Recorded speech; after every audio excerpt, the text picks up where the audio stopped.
Ukraina menuding sepertiga dari ratusan rudal balistik yang ditembakkan Rusia merupakan senjata ilegal milik Korea Utara, di mana sebanyak 60 rudal KN-23 Korut terdeteksi di antara 194 rudal balistik yang diluncurkan Rusia selama Agustus dan September 2024. Tak hanya itu, rudal KN-23 ini berisi komponen dari 9 produsen senjata barat, termasuk di antaranya Inggris dan Amerika Serikat. Rusia dilaporkan menggunakan rudal Korea Utara untuk membombardir Ukraina. Bahkan penyerangan dengan senjata buatan Korea Utara diduga dilengkapi dengan komponen barat. Dikutip dari Pradavia Tribun News pada Senin 25 November 2024, sekira sepertiga rudal yang digunakan Rusia untuk menyerang Ukraina adalah milik Korea Utara. Rudal itu dilengkapi dengan komponen barat yang diduga diperoleh dengan melanggar sanksi.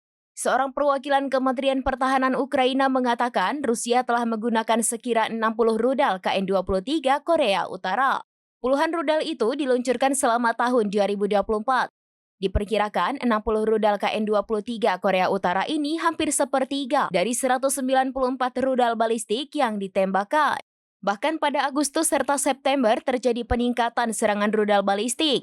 Kondisi ini terjadi saat Ukraina pertama kali mengungkapkan ke publik penggunaan KN-23 oleh Rusia.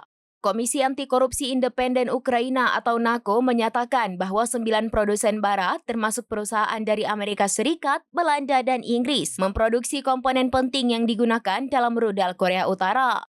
Hal itu dibuktikan dengan salah satu gudang tempat penyidikan Ukraina yang menganalisis potongan puing rudal untuk mencari detail kecil yang menunjukkan asal senjata tersebut.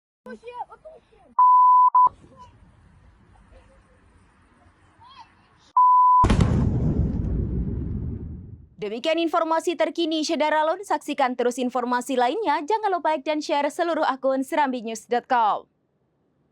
Download Tribun X sekarang. Menghadirkan lokal menjadi Indonesia.